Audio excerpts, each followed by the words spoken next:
Salut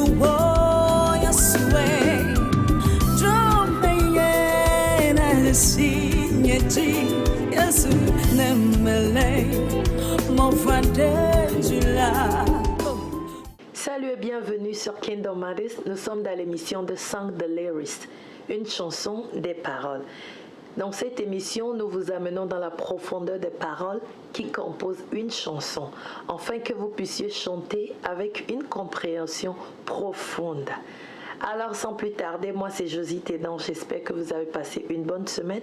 Aujourd'hui, je vous amène au Togo, chez ma sœur Esther Joy.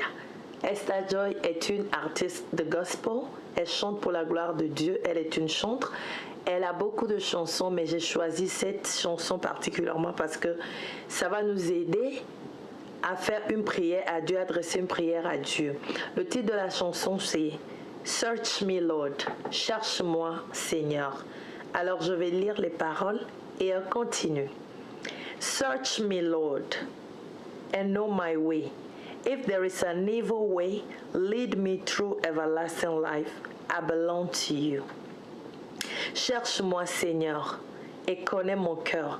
S'il y a des chemins tortueux, conduis-moi jusqu'à la vie éternelle. J'appartiens à toi, je t'appartiens. Le refrain alors dit « Over again, Lord, I give you my heart. Over again, Lord, I give you my soul. Over again, Lord, over again, I belong to you. » Une fois encore, je te donne mon cœur. Une fois encore, Seigneur, je te donne mon âme. Une fois encore, Seigneur, je t'appartiens. Et elle continuera en chantant en éveil, une des dialectes du Togo, bien sûr. Dromenye. Nenaje sinyeji nemele mo voyande ji la plom to mo jojuaji ela be mezion de nu o Yesu bliboye me chonye jina o bliboye me chonye jina o bliboye me chonye jina o mezion de nu o. Une très belle chanson. Cherche-moi et connais mon cœur. Ça, c'était une prière que David a adressée à Dieu. Pendant vraiment ces moments-ci, on ne sait pas quoi faire. On ne sait pas vers qui se tourner. Même si tu pries, des fois tu as l'impression que ça ne va pas, ça ne marche pas comme tu voudrais. Nous passons un temps de confinement. Dans certains États, le confinement est terminé, mais la vie n'a pas repris son cours. On ne vit plus normalement.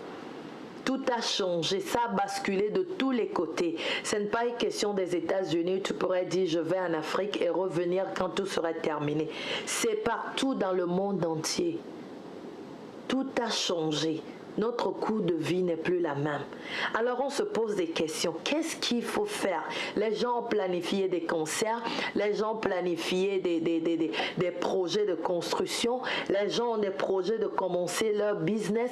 Chacun a planifié cette année. En rentrant en 2020, nous avons eu des plans. Qu'est-ce que la Bible dit? Nombreux sont les projets de l'homme, mais c'est l'Éternel qui permet à ce que ces projets soient réalisés.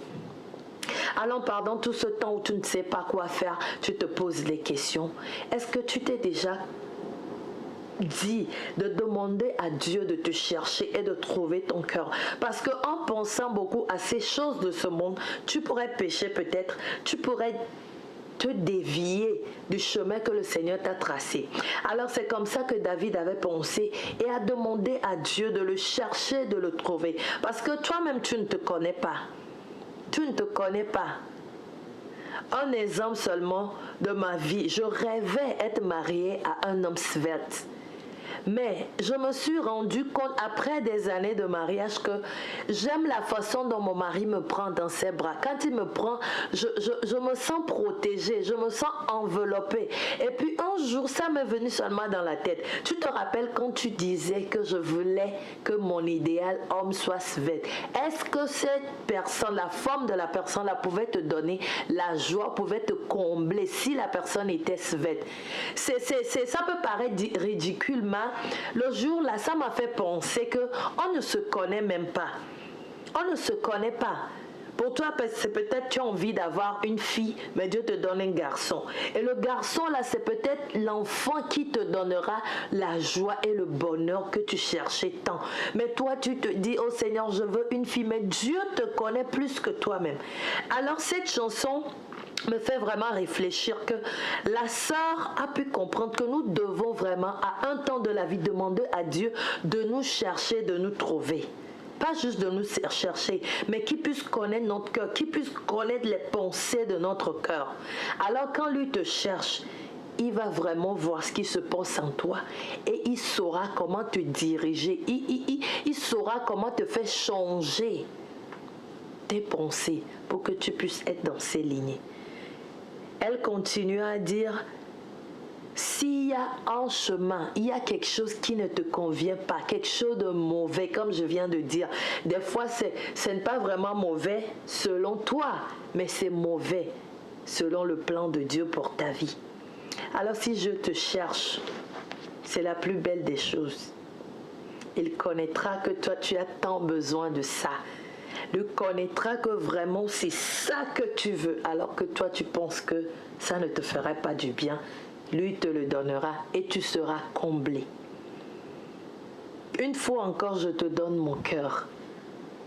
Nous disons d'habitude à nos petits copains, oh, je te donne mon cœur, je te donne mon âme, je suis à toi. Mais laisse que tu vois seulement ce petit copain là donner un bisou à quelqu'un. Tu retranches en même temps ton cœur que tu lui avais donné. Ce n'est pas vraiment ce que l'on dit que l'on ressent. Quand tu dis que tu donnes ton cœur, ça dit tu donnes ton cœur. Il n'y a pas de chemin de retour. Quel que soit ce que la personne fait, ton cœur est déjà donné. Et puis quand tu donnes, tu n'as plus ça.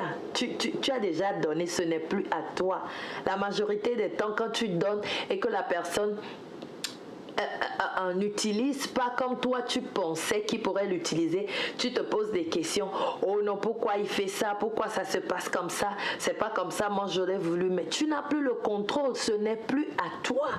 Est-ce que tu as vraiment donné ton cœur à Dieu?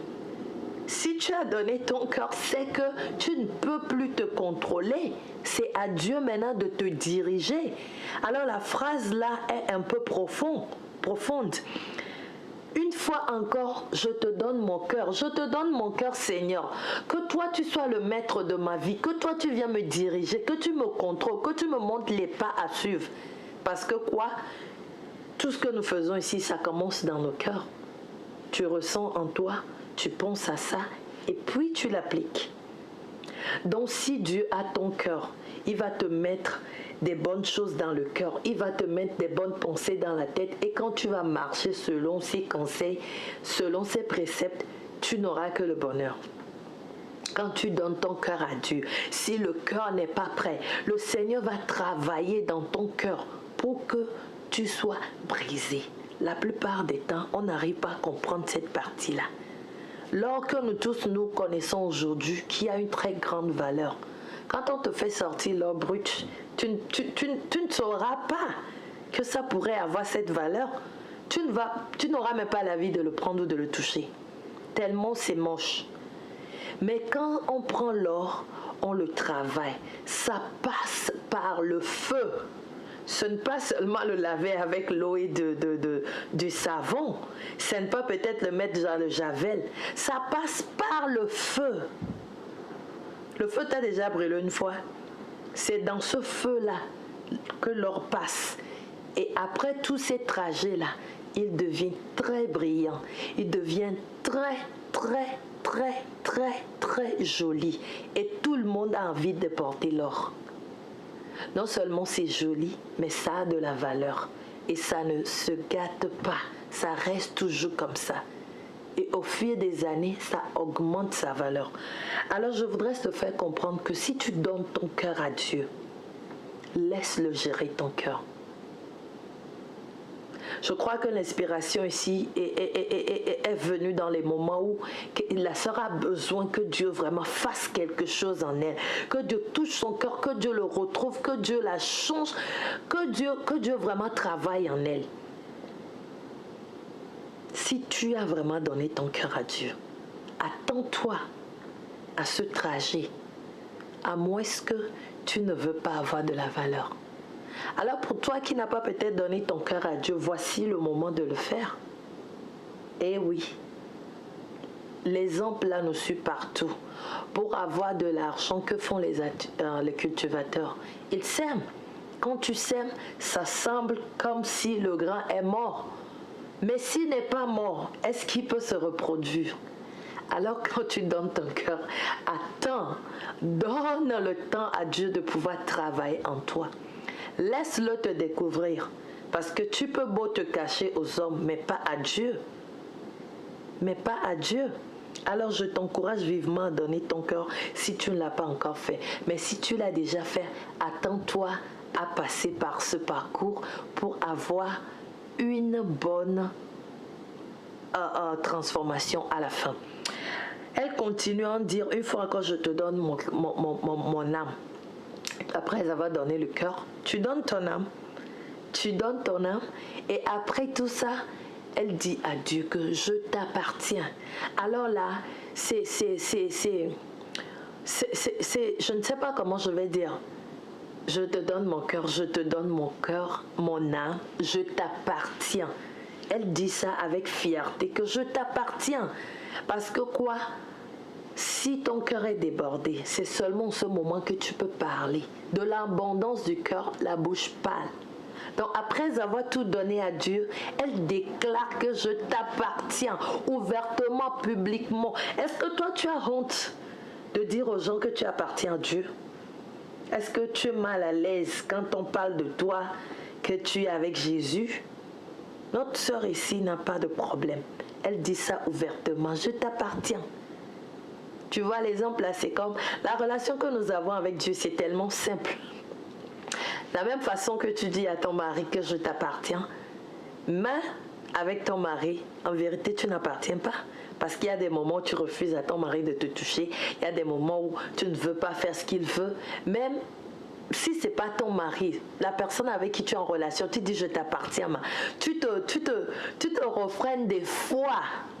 Mais avec Dieu, ça ne passe pas comme ça. Quand tu dis je t'appartiens, laisse que ce Dieu-là puisse te posséder. Voilà le mot. Je t'appartiens, je me donne à toi en totalité. Tu ne te donnes pas partiellement. Donne-toi à Dieu, tu verras. Le résultat est tellement intéressant que tu ne chercheras pas à retourner. Tu ne chercheras pas à faire le chemin en arrière. Alors je t'encourage vivement de réécouter cette chanson avec une autre dimension, dans une autre dimension. Demande à Dieu, c'est une prière en fait, que le Seigneur te cherche et qu'il te trouve et qu'il travaille en toi et qu'il change les chemins tortueux dans ton cœur et qu'il te conduise. La Bible dit que ceux qui sont des enfants de Dieu sont dirigés par le Saint-Esprit.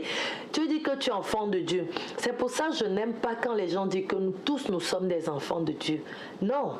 Si tu es un enfant de Dieu, l'Esprit de Dieu doit te guider. L'Esprit de Dieu doit te dire quoi faire. Diriger tes pas. Est-ce que tu as déjà donné ton cœur à Dieu?